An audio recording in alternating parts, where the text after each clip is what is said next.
சத்குருவே சிவம், சத்குருவே அனைத்தும். நம்ம பக்தி எப்படி பண்ணுறோம் கடவுளுக்கு, எப்படி கடவுளை வணங்குறோம், எப்படி அவரை புகழறோன்னு இப்போ பார்க்கலாம். ஆஸ் யூஷுவல் ஒரு சின்ன கதை உங்களுக்கு. எப்போயுமே கதை சொன்னால் அந்த கதையோடைய ஒரு சாராம்சம் நம்ம மனசில் பதிஞ்சு நம்மளும் அதை ஃபாலோ பண்ணலாம். இவங்க சொன்னாங்களே அந்த கதைன்னு உங்களுக்கு ஞாபகம் வரலாம். திருப்பி எங்கேயா படிக்கச்ச வாட்ஸ்அப்பில் வர கதைங்கள்லாம் தான் நானும் பார்த்து உங்களுக்கு சொல்லிக்கிட்டு இருக்கேன். ஒரு சின்ன கதை. டெய்லி கோயிலுக்கு ஒரு சின்ன குழந்தை, பச்சிலம் குழந்தை டெய்லி கோயிலுக்கு போகுது. கோயிலுக்கு போகிறா, பெண் குழந்தை கோயிலுக்கு போகிறா. சாமியோடைய கருவறை கிட்ட போய் நிற்கிறா, கண்ணை மூடிக்கிறா, தலையை வணங்குறா, ஏதோ சொல்கிறா, அப்படியே சிரிச்சுக்கிட்டு திருப்பியும் ஓடி போயிடுறா. தினமும் இதே நடக்குது. 15 நாள் 20 நாள் இப்படி நடந்துக்கிட்டே இருக்கு. டெய்லி அந்த குழந்தை கோயிலுக்கு வரா, சாமியை வேண்டிக்கிறா, ஏதோ சொல்கிறா, வாயில் சொல்கிறா, கிடுகிடுன்னு ஓடி போயிடுறா. இப்படி சிரிச்சுக்கிட்டு ஓடி போயிடுறா. குழந்தை மனசு, குழந்தையும் தெய்வமும் ஒன்று, எல்லாருக்குமே தெரியும். குழந்தை மனசு ரொம்ப ஒரு செல்ஃபிஷோ, ஒரு பொறாமையோ, ஒரு கோபமோ, குரோதமோ எதுவுமே இல்லாத கள்ளங்கபடற்ற மனசு. இந்த பூசாரி பார்த்துக்கிட்டே இருக்காரு.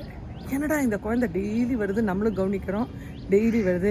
இன்றைக்கி அந்த குழந்தை வரத்துக்கு முன்னாடியே நம்ம போய் உட்காந்துக்கணும் கோயிலில், நம்ம எப்படியா கண்டுபிடிச்சணும். 20 நாள் ஆகிடுச்சு, இவருக்கு தாங்க முடியல, எப்படியாவது கேட்டுடணும்.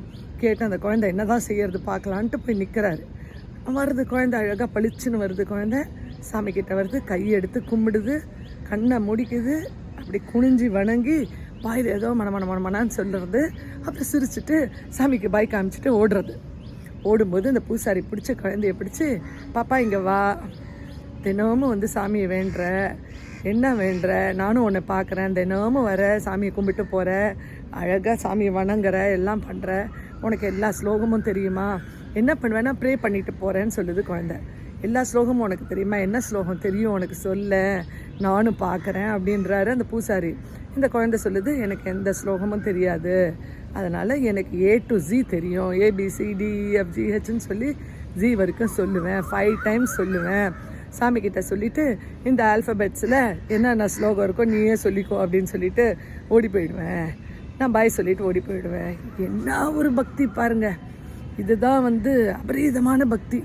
கடவுள் A to Z சொன்னாலே கடவுளுக்கு எல்லா ஸ்லோகமும் தெரியும்.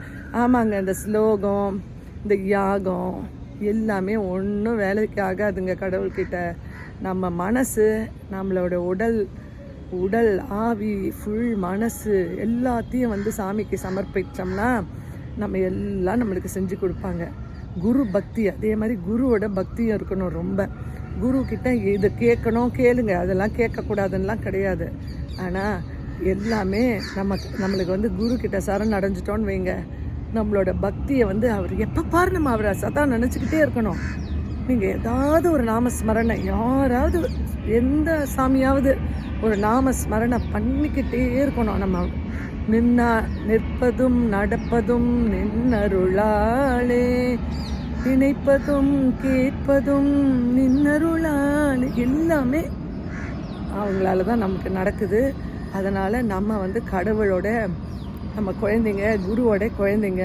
நம்ம குருவுக்கு நம்மளுக்கு இதுதான் கண்டிஷன், இப்படி தான் வேண்டணும், இப்படி தான் சாப்பிட்ணும், இப்படி தான் நைவேத்தியம் பண்ணணும், எதுவுமே கிடையாது. மனசார நம்ம சரண்டர் ஆகிட்டோன்னு வைங்க, சரணாகதி அடைஞ்சிட்டோன்னா நம்மளுக்கு ஆட்டோமேட்டிக்காக எல்லாமே கிடச்சிரும். அந்த குழந்தை பாருங்கள் எவ்வளோ பக்தி கடவுளுக்கு காமிச்சு, அது எல்லாம் அந்த சின்ன வயசுலேயே நம்ம பக்தியை ஊட்டிட்டோன்னு வைங்க குழந்தைங்களுக்கு, அதுங்க லைஃப் லாங் அதை பிடிச்சிக்கிட்டு சாமியை கும்பிட்டு, சாமி குரு எல்லாரையும் வேண்டிக்கிட்டு ஜாலியாக லைஃப்பை நல்லா சந்தோஷமாக நடத்தலாம். வாழ்க வளமுடன், நேர்மையாக. அடுத்த வீடியோவில் உங்களை சந்திக்கிறேன். Stay blessed.